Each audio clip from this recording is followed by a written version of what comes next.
Web series story expert presents the affair part 13। नोआ और Allison ने एक दूसरे को पाने के लिए सब कुछ छोड़ दिया और इस तरह उन्होंने एक दूसरे को पा लिया। पर इनकी आने वाली ज़िंदगी में बहुत कुछ होना बाकी है। कहानी के पहले हिस्से में नोआ की कहानी बयां होगी। आज सुबह उठकर उसने एलिसन से पूल में जाने की जिद की, पर एलिसन ने यह कहकर कि उसे नमकीन पानी पसंद नहीं मना कर दिया। जब वो नहीं मानी तो अकेले ही चला गया पूल में। यहाँ तैरते हुए वो एक इमेज देख रहा है जिसमें एक कार डंप की गई है। इस कार से नोआ का क्या लेना देना है ये हमें कहानी में आगे पता चलेगा। वापस आकर उसने मजाक भरे लहजे में एलिसन से कहा, कुछ दिन रुको, मैं एक किताब लिखता हूँ, अमीर हो जाता हूँ और फिर हम यवन और रॉबर्ट से उनका घर खरीद कर यहाँ शान से रहेंगे। इस पर एलिसन हंस पड़ी।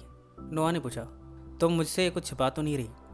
अगर कोई भी ऐसी बात हो जो तुम मुझे बता नहीं पा रही या तुम्हें परेशान कर रही है तो मुझसे शेयर कर दो। अब हम एक टीम हैं, made for each other. Allison ने कहा, मुझे कुछ भी छिपाने की ज़रूरत नहीं है, सब कुछ तो तुम्हें पता है। हाँ, मुझे चुकंदर पसंद नहीं, तो अगर तुम कभी मार्केट जाओ तो वो मत लाना। नोआ ने कहा, अगर मैं तुमसे शादी के लिए प्रपोज करूँ तो कैसा रहेगा? एलिसन का जवाब था, वो डिपेंड करता है रिंग पर। नोआ ने ड्रॉअर में से एक रिंग निकाली और कहा, ये कैसा रहेगा? इसके बाद वो घुटनों के बल बैठ गया। उसने कहना जारी रखा, पिछले 6 हफ्ते मेरी ज़िंदगी के सबसे खुशनुमा पल थे। मैं जानता हूँ ये पागलपन है। ये सब देखकर और सुनकर पहले तो एलिसन के भाव बदले, जैसे वो राज़ी नहीं, पर अगले ही पल उसने कहा, तुम मुझे ये रिंग पहना सकते हो। वो इस समय बड़ी खुश थी और इस तरह अब इनका रिश्ता शादी के बंधन में बंधने जा रहा है। ये खुशी इन्होंने यवन और रॉबर्ट से भी शेयर की है। यवन तो बार बार एलिसन के रिंग को देखकर कह रही है, ये रिंग तो बहुत अच्छी है, तुम बहुत खुशनसीब हो। इस खुशी में सब ने वाइन का एक एक ड्रिंक लिया।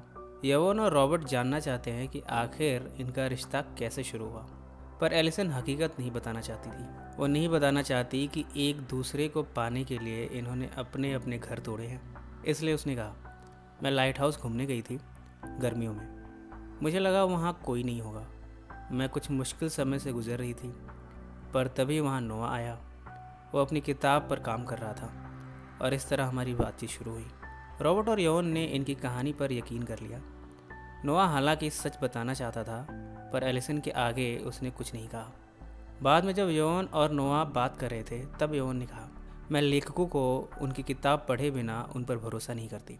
तुम पर तो मैंने भरोसा कर लिया क्योंकि हैरी ने तुम्हारे बारे में काफ़ी अच्छी बातें की थी। यवन ने कहा, तुम कुछ चिंतित दिखते हो, कोई बात है तो बता सकते हो। नोआ बोल पड़ा, दरअसल परेशानी की वजह हैरी ही है। उसने मेरी किताब पसंद कर ली है और उससे एंड पसंद नहीं आ रहा और इसी वजह से हम में सहमति नहीं बन पा रही। मेरी किताब लटकी हुई है, समझ नहीं आ रहा आगे क्या होने वाला है। यवन ने कहा, अगर तुम्हें ऐतराज़ ना हो तो मैं इसे देखकर ज़रूरी सुझाव दे सकती हूँ, शायद कुछ हेल्प हो जाए। इन सब बातों के बीच ही विटनी आ गई। वो बड़े गुस्से में पहुंची है। उसने अपने पिता पर गुस्सा जताते हुए कहा, आप यहाँ क्या कर रहे हैं? उन्होंने कहा, ये यवन है, हमें यहाँ रहने देने में इन्होंने मदद की है। बड़ी अजीब सिचुएशन है। अगर विटनी ने सब कुछ बक दिया यवन के सामने तो नोआ को क्या क्या और किस तरह से समझाना पड़ेगा। वो इस सिचुएशन में नहीं पड़ना चाहता। जैसे तैसे वो विटनी को लिए यहाँ से चला गया। जब ये घर पहुँचे तो विटनी ने एलिसन के हाथ की रिंग देख ली। ये देखते ही वो और भी तेज गुस्सा हुई। आपने अभी तक तलाक नहीं लिया और इससे शादी कर ली। मैं अभी माँ को फ़ोन करती हूँ, आपको जेल पहुँचाऊँगी। आप भूल गए कि अभी भी हेलन आपकी बीवी है, 4 बच्चे हैं। इसके बाद वो एलिसन की तरफ गई और उसे गाली देते हुए कहा, कमीनी, अंगूठी उतार। इतने में नोआ ने उसे पकड़ लिया। उसे गले से लगाकर उसका गुस्सा शांत करने की कोशिश भी की। विटनी इतने में भावुक हो गई। नोआ उसे संभालने लगा। इस समय एलिसन घर के बाहर आ गई थी। नोआ एक ड्रिंक ले उसे भी मनाने पहुंचा और विटनी के बर्ताव के लिए माफ़ी मांगी। एलिसन ने कहा, वो ठीक कह रही है, हम शायद गलती कर रहे हैं। अभी तुम्हारा भी तलाक नहीं हुआ, मेरा भी नहीं हुआ। अगर हमें यहाँ से जाना पड़ा और दुनिया का सामना करना पड़ा तब क्या होगा? हमें शादी का ख्याल दिल से फ़िलहाल के लिए निकाल देना चाहिए। नोआ ऐसा नहीं चाहता। उसने कहा, तुम फिक्र मत करो, सब ठीक हो जाएगा। एलिसन ने उसकी बात को काटते हुए कहा, तुम इतने इम्प्रैक्टिकल क्यों हो? तुम्हें लगता है चीज़ें सब ठीक ही होंगी, पर अगर ना हुई तो? नोआ ने उसका चेहरा देखते हुए कहा, मुझे लगता है कि तुम मुझसे कुछ छिपा रही हो और उसके बचाव में ये सब बातें कह रही हो। एलिसन ने कहा, हाँ, मैं तुमसे एक नहीं बहुत सी बातें छिपा रही हूँ और वो मुझे अंदर से परेशान कर रही हैं। नोआ ने उसे बड़े अचंभे से देखा। एलिसन ने कहा, कुछ महीने पहले मैं ऑस्कर के साथ सोई थी। उस समय सब कुछ इतना बिगड़ गया था कि मैं सदमे में चली गई थी। इसके बाद मैंने अपने पैरों पर चाकू से जख्म बनाए। फिर मैं समंदर में गई खुदकुशी करने के लिए, पर गैब्रियल की आवाज़ों ने मुझे मरने भी नहीं दिया। नोआ ये सब सुनकर अवाक रह गया। एलिसन ने रिंग वापस करते हुए कहा, कुछ दिनों पहले कोल भी यहाँ आया था सामान वापस करने, पर हमारे बीच कुछ भी नहीं हुआ।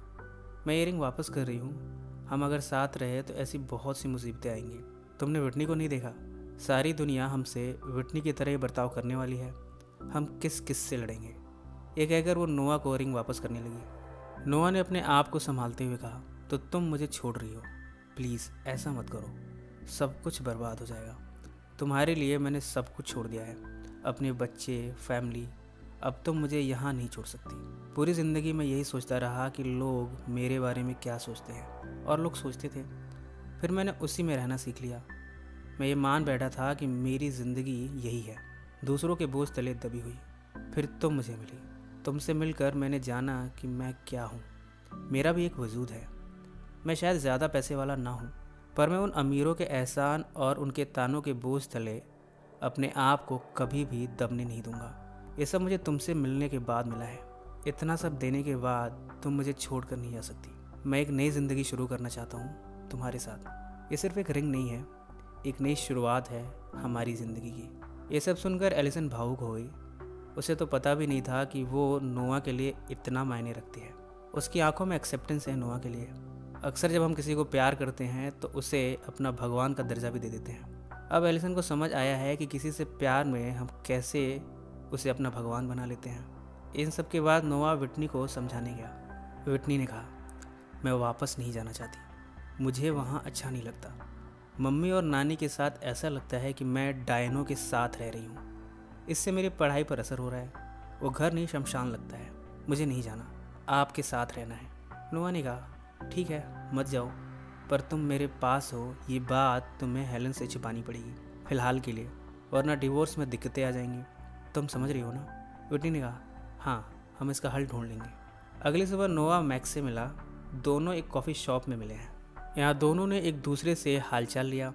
नोआ ने कहा, हमारा डिवोर्स अब होने ही वाला है और मुझे किसी भी तरह एक घर का इंतज़ाम करना है ताकि बच्चों का संरक्षण मुझे भी मिले। बस इन्हीं सब में लगा हुआ हूँ। शायद 1 साल में सब कुछ ठीक हो जाएगा, लाइफ ट्रैक पर आ जाएगी। मैक्स ने उसकी किताब के बारे में जानना चाहा और कहा, मैंने सुना है कि तुम्हें अच्छी रकम मिल रही है अपनी किताब के लिए। इस पर नोआ का जवाब था, हाँ पर वो लोग शुरू में सिर्फ 20% देते हैं, बाकी बाद में देंगे। और अभी एंड के लिए काफ़ी जद्दोजहद चल रही है, देखो अभी क्या होता है। ये सब सुनकर मैक्स अपने अकाउंटेंट को मेल करने लगा ताकि वो नोआ को $50,000 दे सके। नोआ ने कहा, रहने दो, इन सब की ज़रूरत नहीं। मैंने ये सब इसलिए थोड़ी ना बताया था कि तुम मुझे पैसे दो। मैक्स ने कहा, ये उधार नहीं है दोस्त, ये एक गिफ्ट है, एक दोस्त का दोस्त के लिए। और हाँ, मैं वादा करता हूँ कि मैं इसका जिक्र कभी नहीं करूँगा। मैं तो ये चाहता हूँ कि तुम्हारा और हेलन का तलाक जल्दी हो जाए और तुम एलिसन के साथ एक खुशहाल ज़िंदगी बिताओ। ये सब सुनकर नोआ ने इन पैसों को एक्सेप्ट कर लिया है। उसने कहा, तुम एक अच्छे इंसान हो। अब कहानी का दूसरा हिस्सा जिसमें एलिसन की कहानी बयां होगी। एलिसन खाने की टेबल पर बैठी है जहाँ यवोन भी है, रॉबर्ट और नोआ भी हैं। रॉबर्ट ने कहा, ये राइटर लोग बड़े घमंडी होते हैं, अपने आगे किसी की सुनते ही नहीं। नोआ ने इस बात से इत्तेफाक रखा। बाद में जब सबने खाना खा लिया तब एलिसन ने विटनी को देखा। उसने नोआ से उसकी मुलाकात कराई। एज़ यूजुअल विटनी ने एलिसन को बुरा भला कहा और एक कमरे में चली गई। नोआ परेशान अकेला बैठा हुआ था। एलिसन गई उसे समझाने। नोआ ने कहा, तुम जानती हो वो न्यूयॉर्क से यहाँ तक उबर की कैब में बैठ कर आई है। मुझे इसके $200 देने पड़े। पैसे वैसे ही कम हैं, अब मैं उसे सुलाऊँ कहाँ? उसे हमारे बेड पर सुलाना होगा। तुम सोफे पर सो जाना और मैं नीचे ज़मीन पर। यहाँ एलिसन ने वो सब बातें की जो हमें नोआ की कहानी में दिखाई गई थी। वो रिंग को वापस करना चाहती थी पर नोआ ने ऐसा नहीं करने दिया। जैसा कि पहले फैसला हो चुका था, नोआ ज़मीन पर सोया, एलिसन सोफे पर और विटनी बेड पर। सुबह उठकर एलिसन ने देखा कि विटनी नाश्ते में अंडे बना रही है। एलिसन तो ये चाहती है कि उसके विटनी से रिश्ते अच्छे हो जाएं। इस परिवार में कोई तो उसे एक्सेप्ट करे। उसने कहा विटनी से, देखो विटनी, मैं तुम्हारी सौतेली माँ नहीं बनना चाहती, मैं तुम्हारी दोस्त बनना चाहती हूँ।